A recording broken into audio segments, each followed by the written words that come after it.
જૂનાગઢના કેશોદમાં કરાઈ છે ઉજવણી।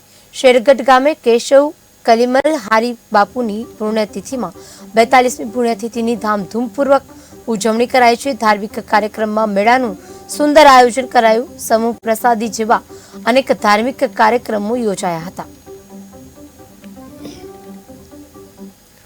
તો જૂનાગઢના ઉપલા દાતારની ધાર્મિક જગ્યા ખાતે ગિરનારની પરિક્રમા કરવા પધારેલ હજારો ભાવિકો દાતાર બાપુના દર્શને પણ પધાર્યા હતા અને દાતાર બાપુની જગ્યા ખાતે જગ્યાના મહંત શ્રી ભીમ બાપુ દ્વારા પરિક્રમાઓથી માટે ભોજન પ્રસાદ અને નાસ્તાની સુંદર મજાની અવિરત સેવા 24 કલાક અન્ન ક્ષેત્ર ખુલ્લું મૂકી કરવામાં આવી હતી।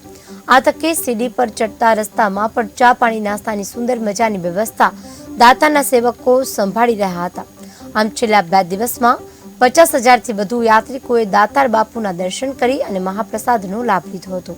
ગિરનાર પરિક્રમા પૂર્ણ કરી ભાવિકોએ 3000 પગથિયા ચડી દાતાર બાપુની જગ્યા ખાતે દાતાર બાપુના દર્શન સાથે મહાપ્રસાદનો પણ લાભ લીધો હતો।